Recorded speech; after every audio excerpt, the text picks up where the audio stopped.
And this also has impact for timing.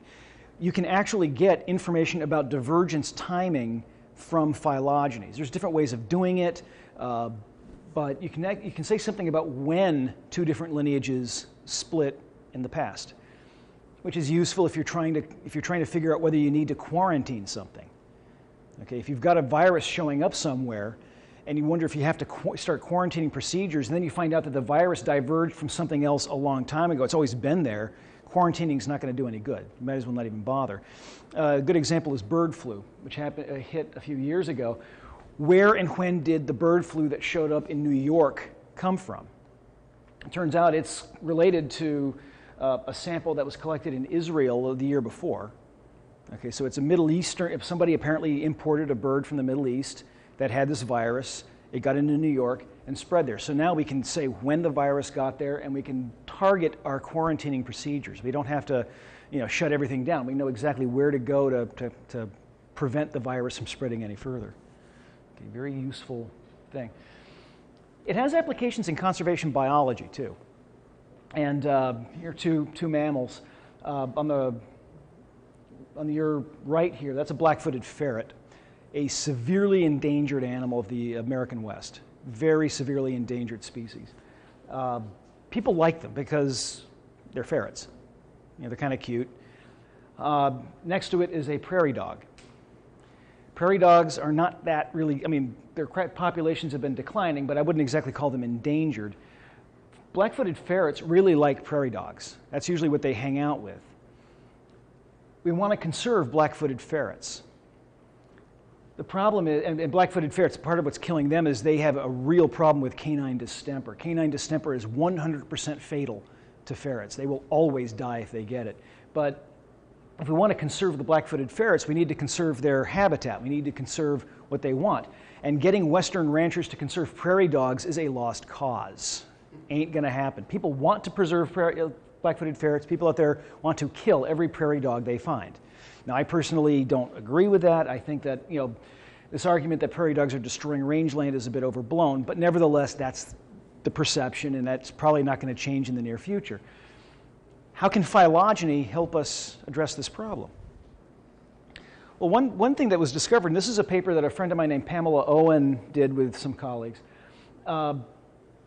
Let's look first at the phylogenetic relationships. The black-footed ferret's closest relative is an Asian species called the steppe ferret. Okay, the European polecat, that's the one that you get in pet stores. Okay, that's the pet store ferret. Minks and others are down there, but there's the black-footed ferret. Its closest relative is the steppe ferret. And as far as we can tell from several different sources of information, they last shared a common ancestor a little over 1 million years ago, sometime during the Ice Age. What's interesting, though, is if you actually look at not only the distribution of prey preference, but also the timing of that. Modern black-footed ferrets really like prairie dogs.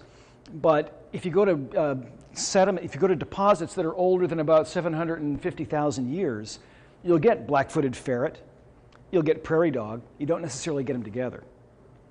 So that particular preference for prairie dogs seems to be a much more recent acquisition. It seems to be an acquired taste for the lineage. And if you actually look at the whole clade here, steppe ferrets don't live anywhere near a prairie dog, but they do like colonial ground squirrels, any kind of colonial ground squirrel. So what this means is that we can now start exploring perhaps other areas for reintroductions of black-footed ferrets. We don't necessarily need to constrain ourselves to prairie dogs.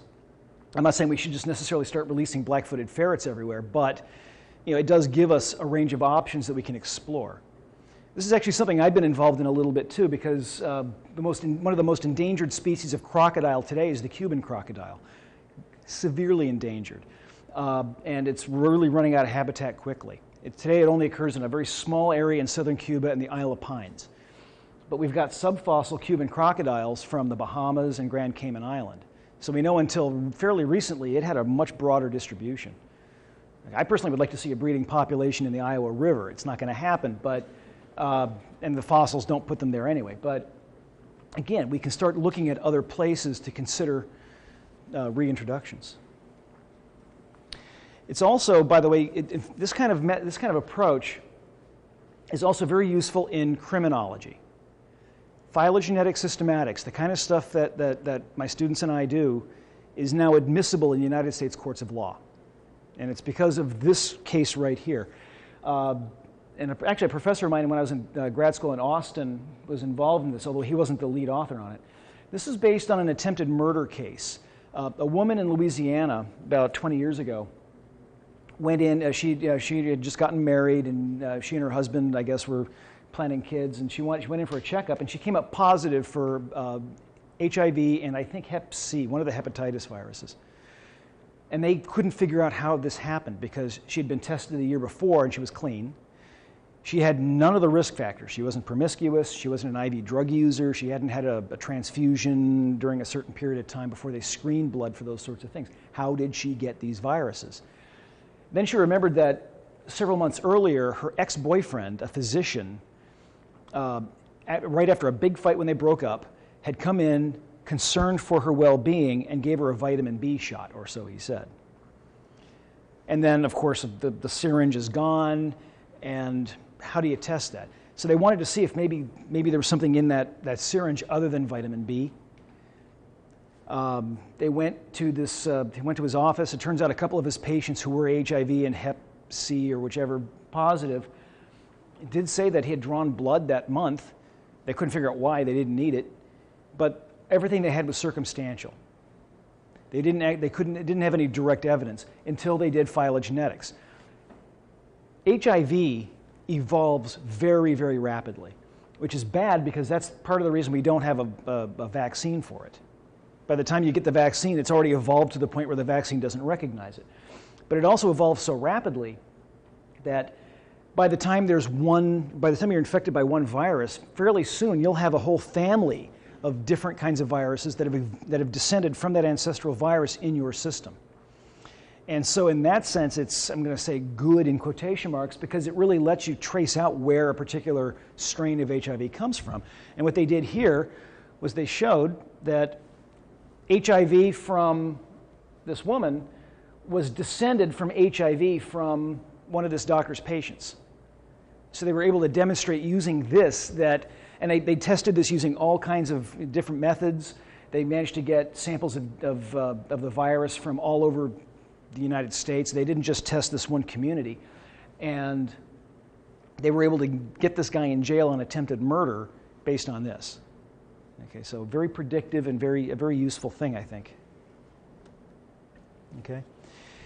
Now,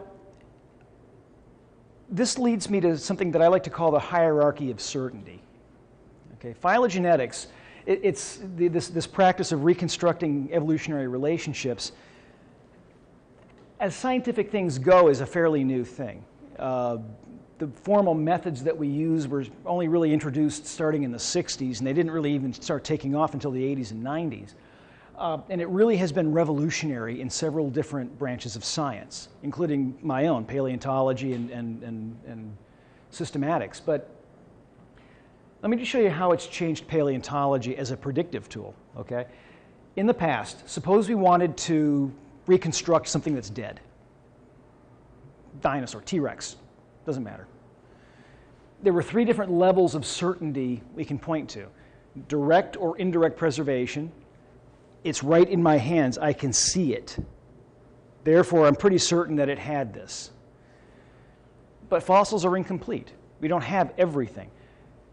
Next down would be modern analogy. I'll show you some pictures of that. And then sometimes we just make things up, speculation. And these go from most certain to least certain. And this is pretty much what we had. Now, direct preservation, obviously, if you're dealing with an animal with hard parts, like a vertebrate, like in this case an alligator, I can say with pretty strong confidence that this animal had a skull. It's right there. That it had a forelimb, obvious. I can say quite a lot about this because it's directly preserved.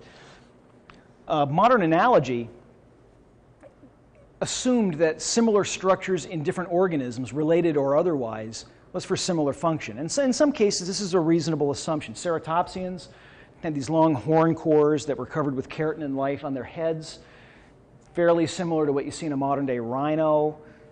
Rhinos use these for all sorts of things, to intimidate each other, to chase off predators or whatever's threatening them. It's possible that they had the same function in ceratopsians. Similar appearance, possibly same function. Not quite as certain, but more so, I think, than just imagining what they might be for. Now, phylogenetics came in, and it actually gives us, I would argue, a level of certainty that's a little bit less than direct or indirect. I'll give you some examples of indirect preservation too, but somewhat better than modern analogy, because this is testable and it's predictable. So it sort of helps us by giving us another level in this hierarchy. So let me give you an example. Here's a dead animal, Tyrannosaurus rex. Suppose I want to reconstruct this animal as completely as I can. I've got a partial skeleton. That's all I have. What can I say about this animal? Well, I can go by direct preservation. I can actually look at the bones, which is all I have. I can also use indirect preservation. The thing is, bone is a living tissue. Okay, bone responds to anything that's going to happen to it. If you change your diet, if you change your workout, if you get injured, bone will record that. If you have muscles, where muscles attach to bone, usually they leave a mark on it. If you've got a nerve passing through it or a vascular structure, some sort of a blood vessel, you can see that. Your brain interacts with your skull. That'll leave marks. This is not the same as direct preservation, but in this case, this is from Sue. This is the T-Rex at the Field Museum. People hype it as being the biggest and most complete, which is unimportant in my opinion. What is important is the quality of preservation. Okay, this is the femur, one of the femora, thigh bone. And I deliberately took this picture with the light coming in at a very low angle because I want you to see these wrinkled up areas here. Each of those is a muscle attachment scar. And using phylogeny, we can actually, and again, part of it's cut off there, but we know that T-Rex is more closely related to a bird than to a crocodilian, but all three of these are more closely related to each other than any would be to a lizard or a turtle. We can actually take a look at the muscle attachment sites on the hip and hind limb of both an alligator and a bird. This lets us sort of reconstruct what the last common ancestor of birds and crocs had in the hip and hind limb. And we can then assume that that was passed on to all of its descendants, including T-Rex. So we can take the indirect preservation of muscle attachment sites on the hip and hind limb, combine that with phylogenetic information as to which muscles would be expected to occur in specific places on these bones, and to a certain extent reconstruct the muscles. The muscles themselves are gone. They're rotten. They disappeared a long time ago. But we can almost draw where the muscles attached. We have an idea of how big the muscles were because that's related to how big the attachment site is. We can also very often indicate where the muscle's originating up on the hip. It's inserting on the femur. We can tell sort of where it's coming from. And in this way, we can say quite a lot about the animal's muscular system, much more than you might think. The muscles aren't preserved, but between indirect preservation and phylogenetic bracketing, we can say quite a lot.